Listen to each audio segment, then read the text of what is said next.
Bonjour à tous, en direct de New York, une vidéo par jour en français, une vidéo par jour en anglais. Et aujourd'hui, nous allons parler encore de l'intelligence artificielle, mais sous l'angle des startups.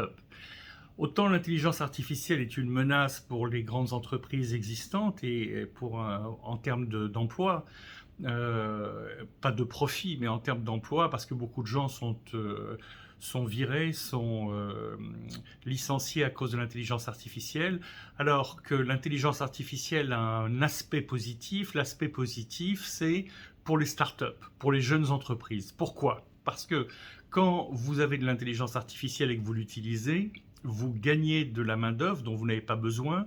Donc ça veut dire que vous n'avez pas besoin d'embaucher les gens. Vous n'avez pas besoin. Donc c'est contradictoire avec les intérêts des employés, si vous voulez. Mais c'est un fait. C'est comme ça que fonctionnent les startups. Il faut diminuer les coûts et maximiser les rentrées d'argent et puis ensuite les profits. Et donc au début, on ne peut pas en prendre d'employés. L'intelligence artificielle répond à ce besoin. C'est-à-dire que la plupart des tâches sont faites par le laptop, le ChatGPT-4 ou d'autres. Il y a beaucoup de logiciels maintenant qui existent en matière de création de contenu, d'images, etc., etc. Et donc, on gagne de l'argent en n'employant pas de personnes, de personnel. On gagne de l'argent en ne payant pas de taxes sur les salaires et toutes les salaires afférentes et des taxes de chiffre d'affaires. Et donc, on diminue aussi les taxes indirectes, comme en France, l'URSSAF et toutes les taxes indirectes qui existent sur le business, puisque le volume de la masse salariale est beaucoup plus faible ou nul.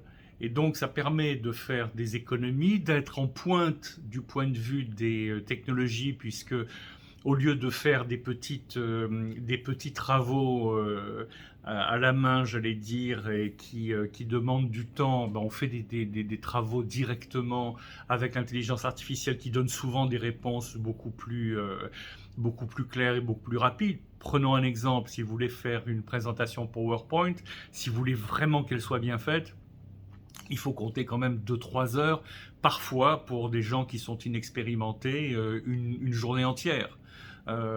Prenons des stagiaires, prenons des premiers emplois, sont des gens qui vont avoir besoin de quasiment une journée pour faire une présentation PowerPoint. Aujourd'hui, l'intelligence artificielle vous donne une présentation PowerPoint, allez, on va dire en 10 minutes. Encore faut-il qu'il y ait vraiment besoin de 10 minutes. Mais en gros, et même si ça vous prend une demi-heure, ça sera top niveau, avec incrustation d'images, avec des effets particuliers, avec même l'intelligence artificielle qui va vous dire, avoir un œil critique sur ce que vous dites et sur ce qu'elle propose elle-même en disant, bah, tiens, on peut le faire mieux, je propose ceci, je propose cela, ou j'ai pris la liberté d'insérer tel et tel élément pour que ça aille dans le bon sens, ou est-ce que tu as pensé à telle idée, tu as vu le côté négatif de la chose, mais est-ce que tu as vu le côté positif? Est-ce que ton client va être intéressé par ça? C'est plus toi que ça intéresse, pas ton client. Chose que des gens inexpérimentés, auxquels ils vont pas y penser tout de suite. Même des gens expérimentés n'y pensent pas tout de suite. Quand je vois l'interaction que j'ai avec l'intelligence artificielle, chaque fois je me dis ah oui c'est vrai il y a ça en plus, mais oui c'est vrai c'est un angle que j'avais pas vu, etc.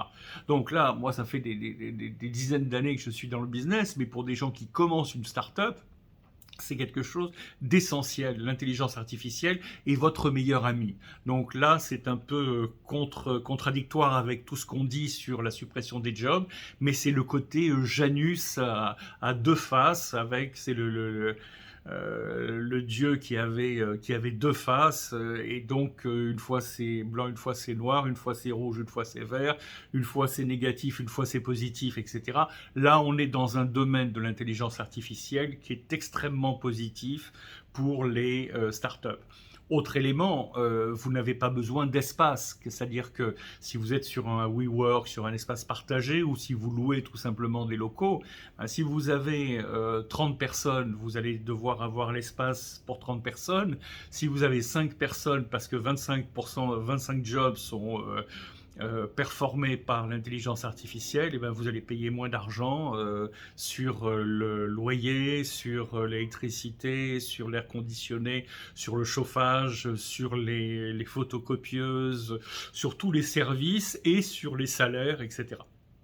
Donc on est sur quelque chose d'extrêmement positif et encore une fois, le meilleur ami de la start-up, c'est l'intelligence artificielle. Merci de votre attention, une vidéo par jour en français, une vidéo par jour en anglais, depuis New York en direct. À demain.